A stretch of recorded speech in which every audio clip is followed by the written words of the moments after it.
coisa para fazer. Ainda tem bastante tempo, graças ao Senhor.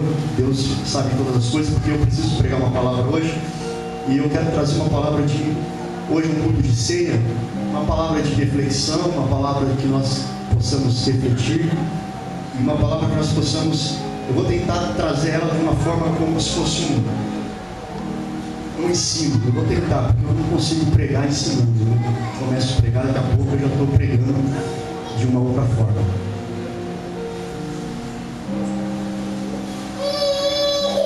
Mas amém. Primeira carta do apóstolo Paulo à igreja de Corinto, capítulo número 15. 1 Coríntios, capítulo número 15, verso 1. Louvado o nome do Senhor.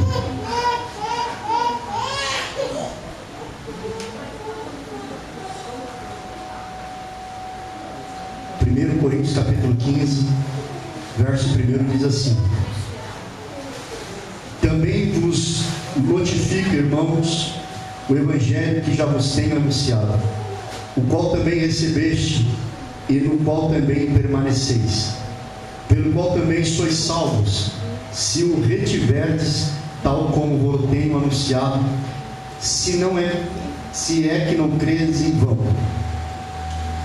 Porque primeiramente vos entreguei o que também recebi, que Cristo morreu por nossos pecados segundo as Escrituras, e que foi sepultado, e que ressuscitou ao terceiro dia, segundo as Escrituras, e que foi visto por Cefas, e depois pelos 12. Depois foi visto mais uma vez por 500 irmãos, dos quais vive ainda a maior parte, mas alguns já dormem também. Depois foi visto por Tiago, e depois por todos os apóstolos, e por derradeiro de todos me apareceu também a mim como um abortivo, porque eu sou o menor dos apóstolos, que não sou digno de ser chamado apóstolo, pois eu persegui a igreja de Deus. Mas, pela graça de Deus, sou o que sou. E a sua graça para comigo não foi vão. Antes, trabalhei muito mais do que todos eles. Todavia, não eu, mas a graça de Deus que está comigo. Então, ou seja, eu, ou sejam eles, assim pregamos, e assim haveis crido. Ora, se se prega que Cristo ressuscitou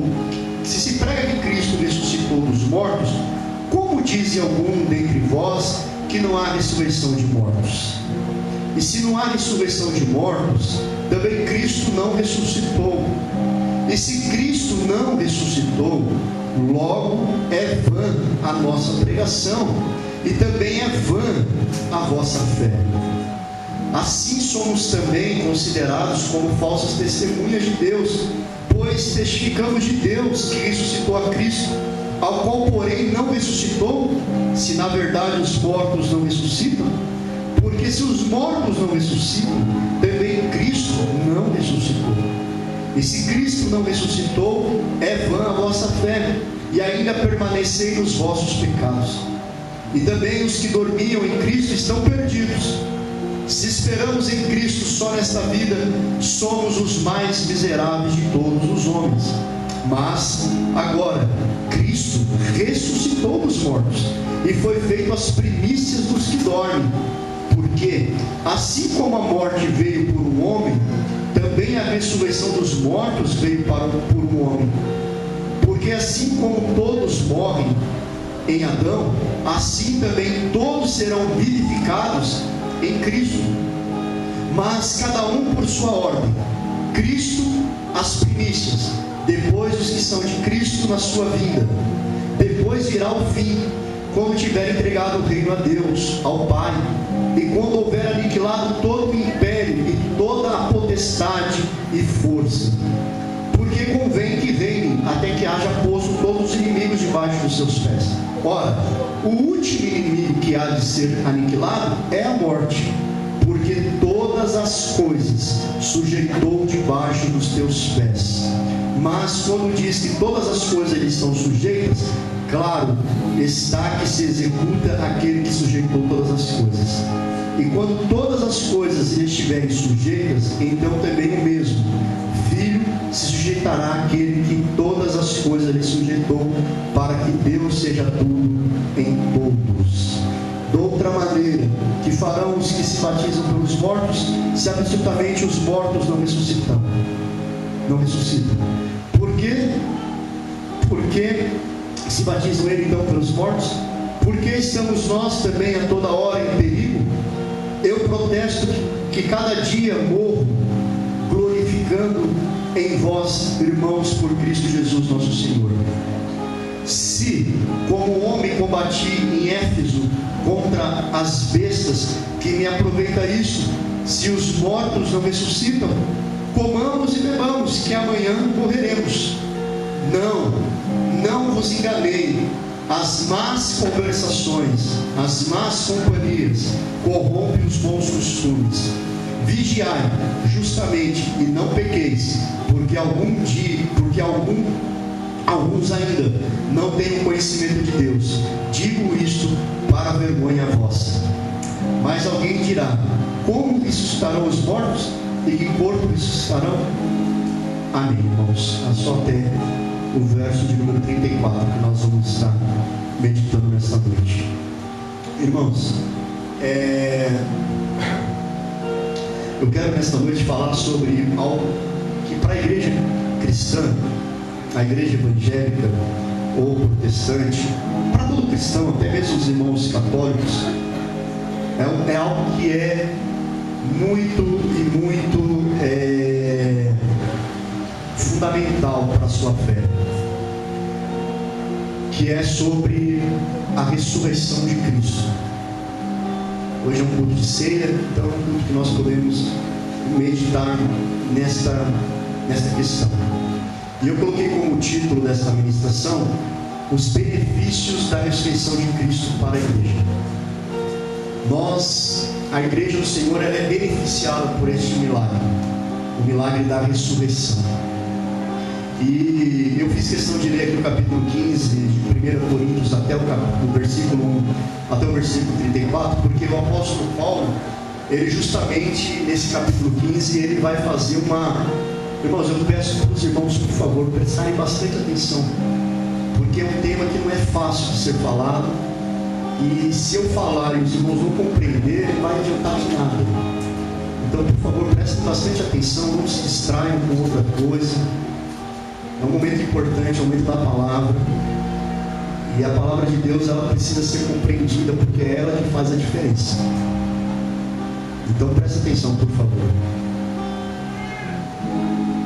O apóstolo Paulo, então, ele vai fazer uma defesa, irmãos, uma defesa acerca desse tema da ressurreição de Cristo. Por quê? Porque Paulo está escrevendo para uma igreja que fica numa cidade chamada Corinto. Essa cidade chamada Corinto era uma cidade grega, né? E os gregos, eles tinham, os irmãos sabem, grandes filósofos dos pensadores humanos surgiram da Grécia: Sócrates, Platão, Aristóteles e tantos outros, né? Grandes pensadores, que até hoje influenciam muitas pessoas, muitas culturas, muitas políticas, muitos países baseiam suas políticas baseadas nos pensamentos de Sócrates, a República e por aí adiante, escritos que Sócrates deixou. Então, os gregos eram grandes pensadores, uma cultura muito avançada, tanto que eles dominaram, os gregos foram dominadores do mundo durante muito tempo com Alexandre o Grande, e ele espalhou a cultura helenista, a cultura grega, a sabedoria, tanto que os evangelhos, os livros, as cartas de Paulo, todo o Novo Testamento é escrito em grego. Mesmo eles sendo judeus, eles escreviam em grego, falavam em grego. Por quê? Porque a Grécia dominou o mundo. Então os gregos, eles tinham grandes filósofos e grandes pensadores. Porém, uma das questões da filosofia grega é que os gregos não criam na ressurreição do corpo. Eles não criam na ressurreição do corpo. Os gregos, eles tinham um pensamento, eles criam na eternidade da alma, mas não na ressurreição do corpo. Porque eles tinham um pensamento que o corpo era uma prisão para a alma. E quando a pessoa morria, a alma se libertava. Então a morte para o grego era vista de um bom grado, porque era a libertação desse cativeiro. O corpo para eles era um cativeiro da alma, do pensamento. Então quando eles morriam, o corpo não servia para nada. Mas qual é o grande problema disso? Que o Evangelho, Cristo, ele ressuscitou, mas ele não ressuscitou em espírito, ele ressuscitou em corpo.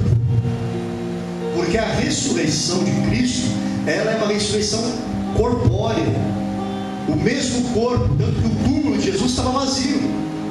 No domingo pela manhã, as irmãs, as Marias, as irmãs levantaram cedo, bem cedo, 5 horas da manhã, e juntaram ali algumas ervas, algumas especiarias, e falaram: vamos lá limpar o corpo do nosso Senhor. Porque era uma cultura dos judeus de ir após o sepultamento, que é diferente do nosso. Nosso sepultamento hoje é colocado dentro de uma caixa de madeira, abre lá 7 palmos no chão, põe o corpo lá em terra, só daqui 3 anos, 4 anos vai lá e tira, se tiver com só os ossos, tira os ossos, vai para a gaveta. E é assim, na cultura daquela época dos judeus, não, eles eram colocados em verdadeiras cavernas que eram cavadas. Os mais ricos, né, cavavam as cavernas, faziam ali os seus túmulos bonitinhos. Então, quando Jesus foi colocado no túmulo desse, de José de Arimateia, e Jesus então foi posto ali, e no domingo pela manhã aquelas mulheres foram fazer aquilo que era costume delas, que era de limpar o corpo, colocar as ervas para poder deixar ali o corpo, para tratar daquele corpo ali. E só que quando elas chegam ali, diz a palavra que durante a madrugada, algumas horas antes, um anjo do Senhor desce do céu. E quando ele desce do céu, ele senta sobre aquelas pedras, e há um tremor, há um terremoto, aquela pedra gigantesca, que pesava toneladas, é removida, e Cristo é ressuscitado. E quando aquelas mulheres entram naquele túmulo, elas entram lá naquele lugar, elas encontram um homem sentado ali, todo vestido de branco, e falam: por que vocês procuram entre os mortos aquele que vive? Ou seja, Cristo, o mesmo Cristo que estava na cruz alguns dias atrás, na sexta-feira à tarde, e no sábado foi colocado, na sexta-feira foi colocado no túmulo, no domingo pela madrugada, 5 horas da manhã, ele já não estava mais. Aquele corpo, o que eles encontraram lá foi somente os lençóis, porque o corpo de Cristo, o nosso Deus, o nosso Senhor, ele ressuscitou dos mortos para nunca mais morrer. 40 dias depois ele vai assunto aos céus, e está lá até hoje, e um dia ele voltará. Essa é a nossa esperança. Então Paulo, ele como cristão, como servo do Senhor, testemunha. Então Paulo, ele pregou para os coríntios aceitaram a pregação. Paulo fundou a igreja. Porém, Paulo agora está com um problema, porque algumas pessoas, alguns cidadãos de Corinto, que eles estavam com dificuldade para entender e para aceitar a ressurreição, porque eles são os gregos, e os gregos não creem na ressurreição do corpo. E então Paulo, ele começa aqui no capítulo 15, ele começa dizendo que no verso 1, ele diz assim: também vos notifico, irmãos, que o evangelho que já tenho anunciado, o qual também recebeste. Olha, Paulo anunciou o evangelho, e eles receberam o evangelho, e no qual eles permaneciam, eles não estavam desviados, eles estavam crendo no evangelho de Cristo. E ele fala: pelo qual também sois salvos, se vocês se guardarem nesse evangelho, vocês serão salvos, tal como eu tenho anunciado, se não é que creste em vão. Então Paulo começa a dizer: olha, vocês acreditaram no evangelho, vocês estão no evangelho, vocês estão vivendo o evangelho, vocês são salvos por este evangelho, se vocês assim permanecerem. Mas se vocês não creem na ressurreição, vai ser vã a fé, não vai ter valor, porque Porque a ressurreição de Cristo é um fundamento da igreja. É um fundamento, irmãos. A ressurreição de Cristo é o fato mais importante da história da humanidade, pois ele é o divisor da história. Um teólogo e pastor americano chamado Josh McDowell, ele escreve o seguinte, ele diz assim, as 3 credenciais essenciais de Jesus são 3 coisas que credenciam Jesus. Primeiro, o impacto da vida dele na história. Jesus trouxe um impacto gigantesco na história da humanidade, tanto que a humanidade é dividida A, C e DC, antes de Cristo e depois de Cristo.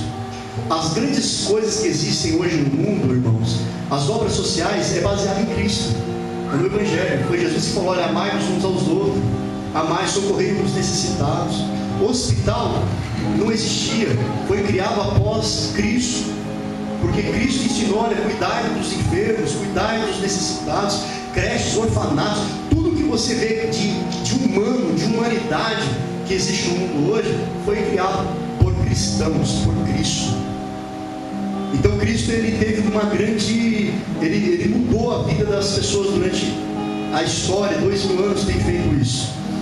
E ele mudou isso através dos seus ensinamentos, como aqui eu vou falar, e pelos milagres que Cristo realizou e tem realizado até hoje.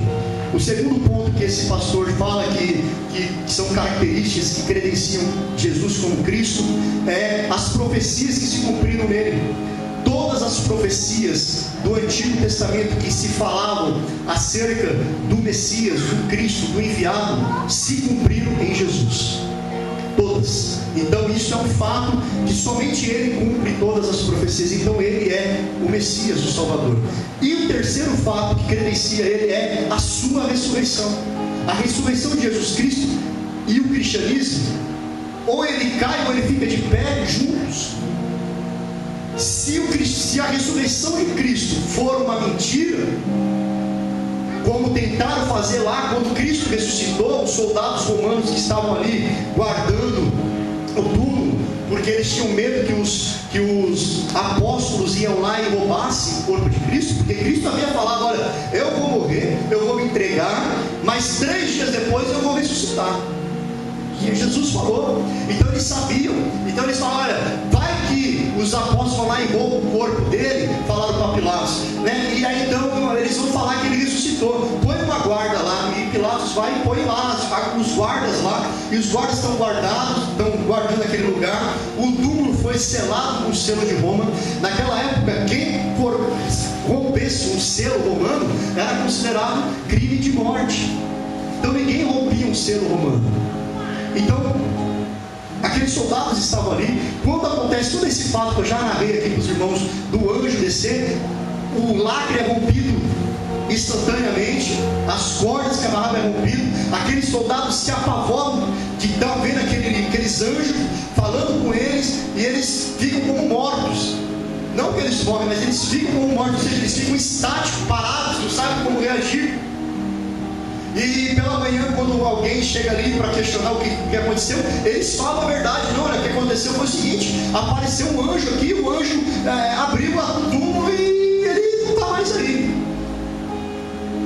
Quando isso chega no ouvido dos fariseus, daqueles que haviam matado Jesus, eles falam assim: olha, é o seguinte, vocês vão dizer que os apóstolos roubaram o corpo,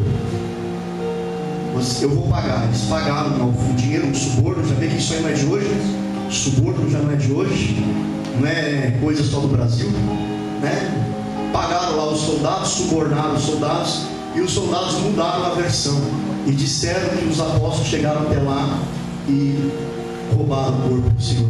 E diz a palavra que essa mentira se espalhou por toda Jerusalém. Ou seja, irmão, o diabo, por muito tempo e até hoje, o diabo tenta distorcer essa verdade de que Cristo ressuscitou dos mortos e está vivo. E Ele está vivo. Das maiores religiões que existem no mundo, irmãos, apenas 4 delas não se baseiam em filosofias humanas, ou filosofias, perdão. 4 delas apenas não baseiam em filosofias. Essas 4 grandes religiões Essas 4 grandes religiões, elas têm personalidades. Vou pedir, por favor, para pegar as crianças para ficar bom, para não tirar atenção, por favor. Essas 4 grandes religiões, elas não se baseiam em filosofias, elas têm pessoas, fundadores. Quais são essas 4? A primeira é o judaísmo. Quem é o fundador do judaísmo? Abraão. Abraão é o pai do judaísmo. A segunda é o budismo. O budismo, ele é baseado nos ensinos de um homem chamado Buda. Ele tem um outro nome que é complicado, mas conhecido como Buda. E Buda então fundou o budismo. A outra grande religião que existe no mundo, fundada por alguém que teve um homem, um fundador, foi o islamismo. O Islã, que nós temos até hoje, né? Os muçulmanos, foi fundado por Maomé. E o cristianismo, que foi fundado por Cristo. Todos esses morreram. Todos eles morreram. Abraão morreu, Buda morreu, Maomé morreu, Cristo também morreu. Mas o único, meu irmão, minha irmã, o único que ressuscitou dos mortos, o único que o seu túmulo está até hoje vazio. Você pode ir lá em Jerusalém visitar e o túmulo está vazio. Os túmulos de Abraão, sabe onde estão os restos mortais, sabe onde está o resto mortais de Maomé, sabe onde está o resto mortais de Buda, mas de Jesus não. Por quê? Porque ele ressuscitou. Aleluia! Então, meu irmão, das grandes religiões do mundo que teve um fundador, o único que deixou um túmulo vazio, diz Josh McDowell, foi Cristo. Foi o único que deixou um túmulo vazio. Então a ressurreição de Jesus, ela não é algo fantasiosa, não foi algo criado por alguém, não foi uma mentira. E eu vou provar para os irmãos aqui, através da palavra. Paulo, ele faz essa prova. Paulo vai começar a argumentar para os coríntios, que também não estavam acreditando na ressurreição, que estavam colocando em dúvida se Cristo havia ressuscitado. Paulo vai trazer argumentos e vai mostrar que Cristo ressuscitou. E ele, além dos argumentos, Paulo vai trazer quais são os benefícios da ressurreição de Cristo. O que isso impacta na minha vida, o que isso impacta na sua vida, o que isso impacta hoje no ano 2019 que nós estamos vendo. Qual é o impacto que isso pode trazer na vida de um ser humano, saber que Cristo ressuscitou, que Ele não está morto, que nós não servimos um Deus que morreu e não viveu. Porque muitos, meu irmão, servem um Deus que viveu, mas morreu, está morto. Nós cultuamos um Deus que viveu, morreu, mas ressuscitou e está vivo. Aleluia! Ele está vivo, não está morto. O seu túmulo está vazio, para a honra e a glória de Deus. Então Paulo vai começar a sua argumentação para essa igreja. E Paulo vai dar algumas provas para essa igreja de Corinto, de que eles poderiam crer na ressurreição de Cristo. O primeiro argumento está lá no capítulo 15, verso 1 e 2 que eu já li, onde Paulo fala sobre a salvação dos coríntios. Paulo fala: vocês foram salvos por este evangelho. Paulo pregou para eles, eles tiveram suas vidas transformadas, eles tiveram suas vidas libertadas de todos os pecados, eles estavam experimentando a salvação de Cristo. E salvação só é possível, meu irmão, minha irmã, porque Cristo ressuscitou. Glória a Deus. Se Jesus não tivesse ressuscitado, não seria possível a salvação do homem. Não seria possível. Porque os irmãos sabem que a palavra do Senhor diz que lá no Éden todo homem pecou. Em Adão todo homem pecou, todo homem caiu, toda a humanidade estava em pecado no Éden. E todo homem nasce debaixo deste pecado. O único que não nasceu sobre este pecado foi Cristo. E Cristo então viveu entre nós, andou entre nós, pregou, ensinou, foi preso, foi castigado sobre eles, recebeu castigos que era para nós, sobre ele foi dado. ele foi pendurado na cruz, ele morreu, ele foi sepultado, mas ao terceiro dia ele ressuscitou. E com isso, na ressurreição de Cristo, todos os pecados do ser humano, todo aquele que crê em Cristo, todo aquele que se aproxima de Cristo, todo aquele que deposita a sua vida em Cristo, que acredita nesta obra que eu acabei de simplificar aqui em poucas palavras, de ele ter nascido sem pecado, ter vivido entre nós, ter pregado o Evangelho, mostrado Deus para o homem, morrido, sepultado e ressuscitado ao terceiro dia. Isso é garantia de salvação para todo aquele que nele crê. Então, a primeira prova de que Cristo ressuscitou é que vidas estão sendo transformadas, pessoas estão sendo libertas. Isso estava acontecendo lá em Corinto, isso tem acontecido há 2000 anos, isso tem acontecido hoje teve pessoas que tiveram esse encontro com Cristo, e hoje teve pessoas que foram libertas dos seus pecados. Em qualquer lugar deste mundo hoje, alguém ouviu falar desse Cristo, talvez pela primeira vez, e ele acreditou, e a sua vida foi transformada, e os seus pecados foram perdoados. O segundo ponto que Paulo vai trazer como prova para a igreja de Corinto é a própria palavra, os escritos. O capítulo 15, verso 3 e verso 4 diz assim: porque primeiramente vos entreguei o que também recebi, que Cristo morreu por nossos pecados, segundo as Escrituras, e que foi sepultado, que ressuscitou ao terceiro dia, segundo as Escrituras. Então os irmãos vejam que Paulo vai dizer para eles: olha, o que aconteceu não foi algo que não estava predito, já estava predito.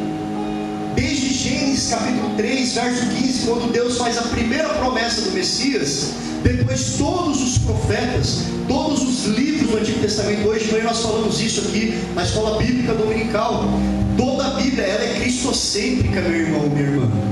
A palavra de Deus ela aponta somente, ela só tem um tema, o tema é Jesus Cristo, é o Messias, é o Salvador. Toda a palavra, desde Gênesis a Apocalipse, o Antigo Testamento de Gênesis a Malaquias, todos profetas, todos eles profetizaram a vida deste Messias, deste Salvador. O profeta que mais falou de Jesus foi Isaías, tanto que ele é conhecido como profeta messiânico. Então Isaías ele descreve coisas tremendas acerca de Cristo, acerca do seu sofrimento, acerca da sua morte, da sua ressurreição. Então o que aconteceu não foi algo que aconteceu naquele momento, não. É algo que estava escrito na história do povo judeu, é algo que estava em todos os livros. Durante séculos e mais séculos, homens inspirados por Deus falavam deste homem que viria. Moisés, o grande líder de Israel, um dia se levantou no meio da congregação e falou: olha, hoje vocês me ouvem, mas um dia Deus vai levantar um que é melhor que eu, que é um varão perfeito, é um profeta, e a ele vós ouvireis. A ele. Quem que Moisés estava falando ali? De Cristo, de Jesus. Então todo o Antigo Testamento, todas as Escrituras falavam deste momento, falavam deste Cristo, falavam desse Senhor. Então Paulo usa isso como argumento para a igreja, e hoje eu quero usar isso para você. Você não está vivendo uma fé cega. Nós não vivemos uma fé sem entendimento, irmão. Se as pessoas não entendem, é porque não querem, porque não buscam, porque a palavra está aqui, a revelação foi nos dada, a Bíblia está para nós, está para qualquer ser humano, para buscar e para entender que o Deus que nós servimos, a fé que nós temos, não é uma fé criada superficial, de superstições. Não, nós não estamos aqui fazendo coisa contrária, não. Nós estamos aqui debaixo de uma palavra que é verídica, que é verdadeira, que tem profecias que se cumpriram rigorosamente conforme havia sido dito. Então, os irmãos, Paulo está dizendo isso: olha, vocês não estão servindo a um Deus, vocês não foram enganados. Tudo que nós te pregamos, tudo que nós te falamos, estão nas Escrituras. Vocês podem buscar esse entendimento. Não é uma fé cega. Então, meu irmão, minha irmã, a Cristo e a sua obra e a sua ressurreição estão nas Escrituras. E isto é uma prova. A outra prova que Paulo vai usar, e essa aqui eu acho que é uma das... todas elas são convincentes, mas isso daqui é tremendo. Paulo vai usar no capítulo 5, no verso 5 ao verso 9, Paulo vai falar das testemunhas que viram Cristo depois de ressuscitar. Presta atenção. Verso 5. Paulo fala assim: ele foi visto por Cefas, ou seja, por Pedro. Paulo fala que Jesus foi visto por Pedro. Depois que ele apareceu para Pedro, ele foi visto pelos 12, os 12 apóstolos. Depois foi visto uma vez por mais de 500 irmãos. 500 pessoas testemunharam Jesus ressuscitado, irmão. E Paulo fala, dos quais vive ainda hoje. Hoje, não hoje, 2019, irmão. No dia que Paulo escreveu isso aqui, tinha pessoas ainda vivas que tinham testemunhado Jesus ressuscitado. Então Paulo fala, um dos quais ainda vive hoje, a maior parte, mas alguns já dormiram. Depois ele foi visto por Tiago, que é o irmão de Jesus. Depois foi visto novamente pelos apóstolos. E por último, Paulo fala, ele foi visto, apareceu também a mim, como a um abortivo. E aí ele fala, porque eu sou o menor dos apóstolos, que não sou digno de ser chamado apóstolo, pois eu persegui a igreja de Deus. Por que eu acho que isso aqui é uma prova tremenda, irmãos? Primeiramente porque muitas pessoas viram Cristo, não foi uma só. E aqui Paulo nem citou as mulheres, né? Porque a Bíblia fala que logo depois da ressurreição, as mulheres que estavam ali, que foram levar o bálsamo, também viram Cristo ressuscitado. Maria Madalena. O Senhor também apareceu a mulheres. O Senhor apareceu depois aqui, Paulo nem cita aqui, mas o Senhor apareceu aos 2 discípulos que andavam para Emaús. Então o Senhor foi visto por muitas pessoas. Tá, pastor, mas como que isso pode ser uma prova? Primeiro, essas pessoas viram 500 pessoas. E Paulo ainda fala para os coríntios, e algumas dessas pessoas ainda estão vivas. Se vocês não querem acreditar em mim, vai lá falar com aquelas pessoas que viram esse Cristo ressuscitado, que viram ele sendo recebido nos céus. Vai lá perguntar para eles. Alguns já morreram, mas tem muitos ainda que estão vivos. Sabe que isso aqui é uma prova tremenda, irmãos? Porque, para você pensar, Cristo foi odiado pelos homens. A Bíblia fala isso. Ele foi repulsado pelos homens. Além do seu colégio apostólico, os 12 apóstolos, a sua família, entre aspas, sua mãe, né, os seus primos, porque João e Tiago eram primos de Jesus. Algumas pessoas da sua família, a maioria da sua família também rejeitou Jesus. Os fariseus, os saduceus, os sacerdotes odiavam Jesus, tanto que levaram ele para a morte. Muitos rejeitavam Cristo. Agora imagina, essa pessoa que foi morta com essa rejeição, ressuscita ao 3º dia, aparece para essas pessoas, e essas pessoas começam a testemunhar este milagre, começam a contar, eu vi o meu Deus, eu vi o meu Senhor ressuscitado. Vocês mataram, porque quando Pedro faz a sua primeira pregação após a ressurreição de Cristo, o tema da pregação de Cristo é esse: Jesus ressuscitou. Tanto que ele fala, aquele a quais vocês mataram, Deus o ressuscitou dos mortos. Então, o tema era esse. Essas pessoas viram Cristo. Então, como eu estava dizendo, imagina você nessa sociedade, você começa a espalhar essa notícia, essa informação, Cristo está ressuscitado. O que ia acontecer com você, meu irmão? O que ia acontecer com você? Perseguição. Pessoas iam querer te matar. pessoas iam querer crucificá você, ia querer cortar a sua cabeça, como fizeram com Tiago. Poucos meses depois que Cristo foi morto e ressuscitado, Tiago foi preso e a sua cabeça foi cortada. Por quê? Porque ele testemunhava o Cristo ressuscitado. Irmãos, essa é uma das maiores provas de que Jesus é verdadeiro e de que ele ressuscitou. Porque ninguém, irmão, nenhum ser humano em sã consciência é capaz de morrer por uma mentira. Ninguém morre por uma mentira. Se Cristo não tivesse ressuscitado, se fosse uma enganação, uma invenção humana para enganar as pessoas, como muitos intelectuais, muitos sábios de hoje dizem: esse negócio de evangelho é algo para enganar as pessoas, é para tirar o dinheiro das pessoas, é para fazer não sei o que, a igreja é só para isso, é para aquilo. Se fosse isso verdadeiro, meu irmão, minha irmã, todo mundo, na hora que a corda aperta, na hora que o parafuso aperta, na hora que as coisas começam a sufocar, a primeira coisa que é uma mentira, você fala: não, é mentira. Quando alguém chegar para você e falar: ou você nega que Cristo ressuscitou, ou a tua cabeça vai ser cortada, o que você faria? Se é uma mentira, você ia levantar a mão: opa, é mentira, não precisa me matar não. Mas deixa eu dizer uma coisa: todos aqueles que viram Jesus ressuscitado, nenhum deles negou diante da ameaça de morte, nenhum deles. A história da igreja vai dizer, como eu falei aqui, Tiago teve tua cabeça cortada,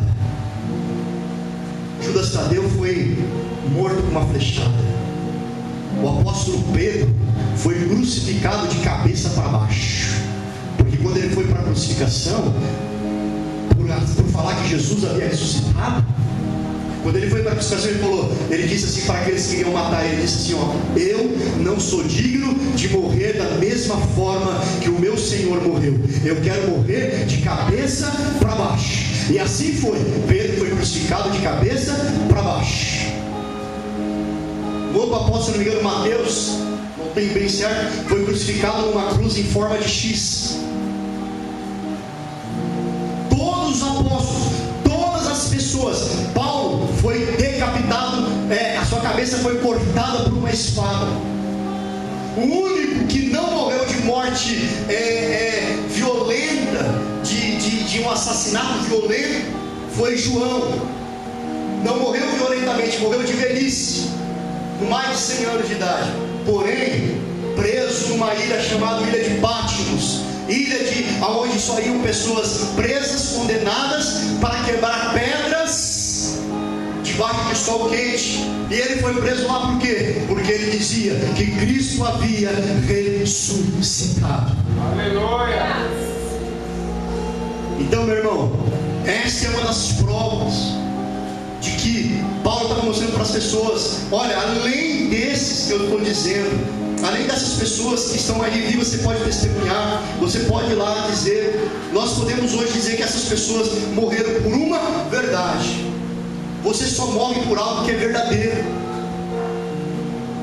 Se eu estou aqui pregando isso, e eu acredito nisso, eu sou capaz, nós somos capazes de morrer por isso, se nós cremos verdadeiramente nisso. Mas isso daqui, se eu não tenho firmeza no que eu estou pregando, se eu não creio na ressurreição de Cristo, se eu não creio na vida eterna, se eu não creio nos benefícios que este milagre tem na minha vida, no primeiro momento de sufoco, no primeiro momento de ameaça, no primeiro momento de dizer, você vai ser preso, você vai ser morto, o que eu ia fazer? Eu paro, eu desisto. Mas se isso aqui é uma verdade, irmão, e é uma verdade, Cristo ressuscitou, e nós vamos dizer daqui a pouco quais são os benefícios deste milagre na nossa vida. Se isso aqui é uma verdade, nós não negamos a Cristo, nós não deixamos ao Senhor. O cristão que crê verdadeiramente nisso, ele não tem como abandonar o seu Deus.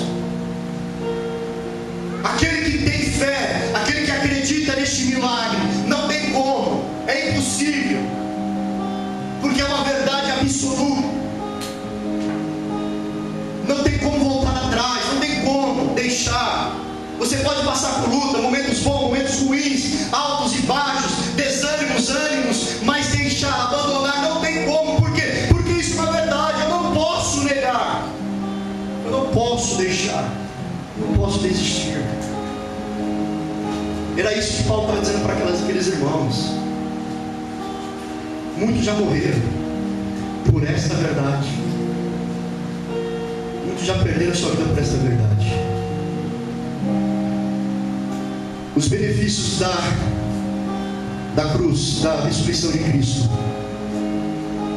Eu vou falar alguns benefícios que Paulo listou aqui para nós.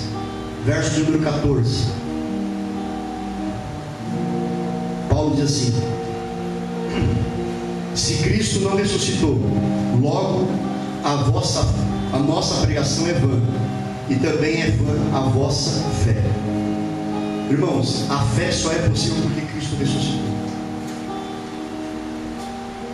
A igreja está alicerçada nesta verdade. Aliás, em duas grandes verdades a igreja está alicerçada. A primeira, que Cristo é Deus. Jesus Cristo é Deus. Esta é uma verdade. Ainda que muitos não acreditem, Jesus Cristo é Deus. E a segunda verdade, Ele ressuscitou ao terceiro dia. Essas duas verdades sustentam o Evangelho, sustentam a igreja. Jesus Cristo é Deus. Ele não é mais um Deus, Ele é Deus. Alguns aí, tipo testemunha de Jeová, vai dizer que Jesus Cristo é um Deus. Não, Ele não é um Deus, Ele é Deus, o único Deus e verdadeiro Deus. Não é um Deus como eles querem dizer. Então, meu irmão, Jesus Cristo é Deus, isso é uma verdade. E Ele ressuscitou, é outra verdade que sustenta a igreja. A fé, quando eu digo fé, não é a sua crença individual, é a igreja. O que tem sustentado 2000 anos de perseguição da igreja? A fé de que nós estamos diante de um Deus verdadeiro e que ressuscitou o terceiro dia. É isso que sustenta a igreja, irmão. Já parou para pensar que a igreja não tem exército? Todo país tem exército. A igreja tem exército? Já ouviu falar? A igreja não tem exército. O Brasil, para se sustentar, para falar que ele é soberano, para falar que ele tem poder, ele precisa de forças armadas, exército, marinha, aeronáutica. Tira o exército, tira a marinha, acaba com isso e você vai ver o que vão fazer com o Brasil. O que defende o Brasil, o que defende as nações, são os seus exércitos. Agora, e a igreja? Quem defende a igreja? Quem protege a igreja? É Deus, é Jesus. Por quê? Porque Ele ressuscitou. Porque Ele está vivo e Ele peleja, Ele luta, Ele guarda a sua igreja, Ele guarda a sua vida, meu irmão. Então a igreja, a fé só é possível porque Cristo ressuscitou. E Ele guarda a sua igreja. Sem a ressurreição, a fé cristã não poderia existir.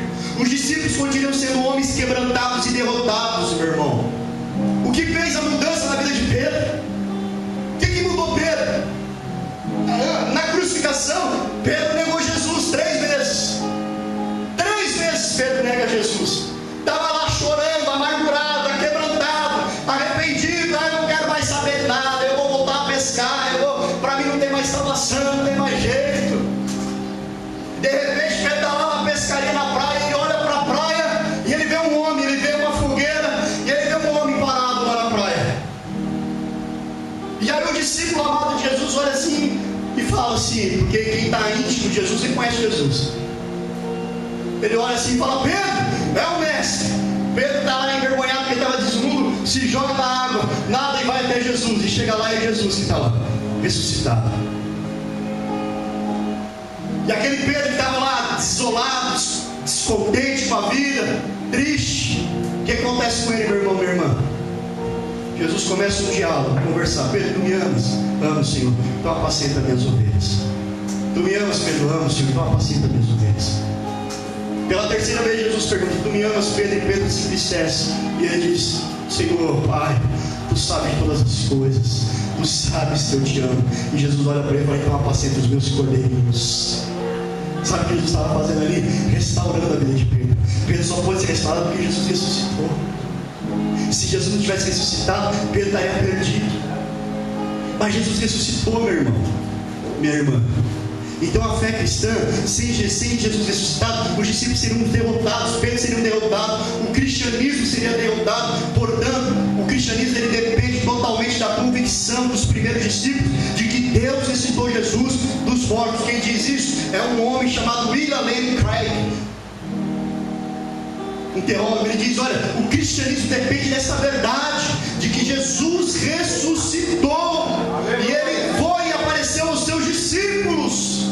Então hoje o cristianismo está vivendo, sustentado debaixo dessa verdade: Cristo ressuscitou.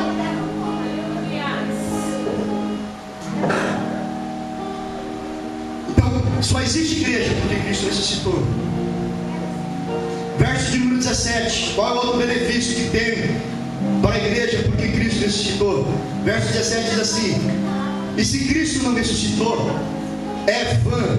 A palavra vã significa vazia, sem sentido, falsa, qualquer coisa nesse sentido. É vã a vossa fé, mais uma vez, e ainda permanecei nos vossos pecados.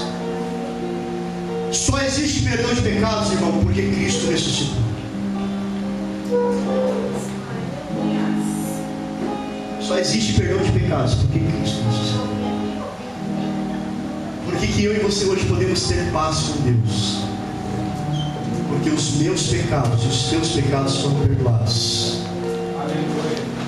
Eu não estou dizendo o pecado que você fez lá atrás, esses foram perdoados.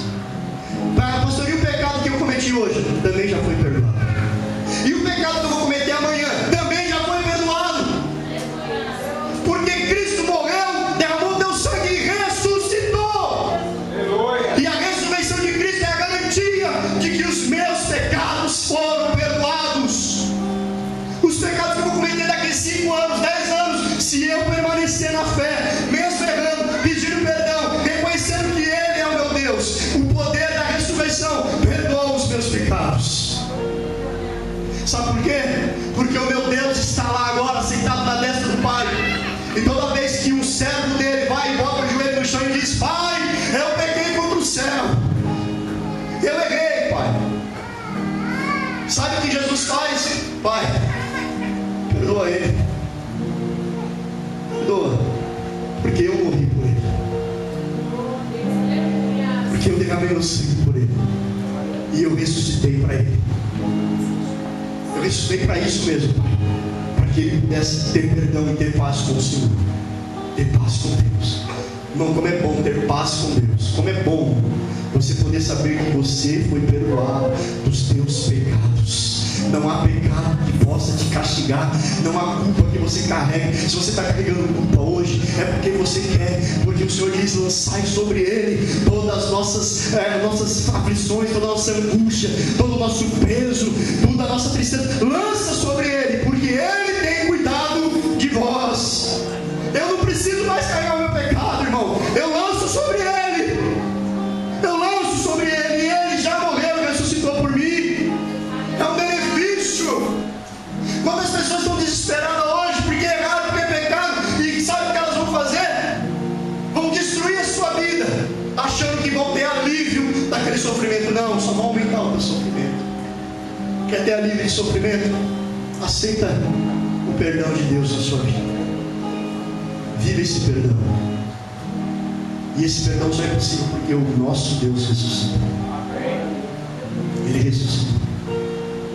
Paulo fala isso da igreja: olha, se Cristo não tivesse ressuscitado, vocês não seriam perdoados de pecados. Vocês não teriam suas vidas transformadas.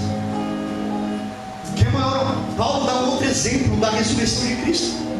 Paulo fala, eu até esqueci de mencionar isso, lá no verso 9 ele fala que ele foi o último a ter encontro com o Senhor, que ele era um abortado, um abortivo, e ele teve encontro com o Senhor, e ele era o quê? Perseguidor da igreja de Deus. Paulo está dizendo: olha, eu persegui a igreja, e olha onde eu estou hoje, pregando esse Deus, pregando este evangelho. Isso só foi possível porque Ele ressuscitou. Essa é a maior prova. Paulo está dizendo: olha, esse que está pregando para vocês, esse que vocês me chamam de pastor, esse que vocês me chamam de grande Paulo, o homem sábio, esse que está falando com vocês, um dia perseguia essa igreja, queria matar todos vocês. Mas hoje, olha onde eu estou. Sabe por que eu estou aqui? Porque eu vi ele ressuscitado. Ele apareceu a mim. E a minha vida foi transformada. De perseguidor, hoje eu sou perseguido. De assassino, hoje eu estou morrendo por Cristo. Sabe por que isso, irmão? Porque Cristo ressuscitou. Quando Cristo ressuscitou, Ele transformou a vida de Paulo, como transformou a minha e a sua. E pode transformar de muitos. Perdão de pecados só é possível porque Cristo ressuscitou. Verso de número 19: se esperamos em Cristo só nesta vida, nós somos os mais miseráveis de todos os homens. Sabe o que a ressurreição de Cristo nos traz? Ela nos garante um futuro glorioso. Só porque Cristo ressuscitou, eu tenho um futuro glorioso. Paulo fala: olha, se eu espero só nessa vida, eu sou dos mais miseráveis. E no verso 20: mas agora Cristo ressuscitou dos mortos e foi feita as primícias dos que dormem. Então Paulo está dizendo: olha, a minha esperança não está só nessa terra, eu tenho um futuro, eu tenho algo maior. E este algo maior, Paulo vai dizer: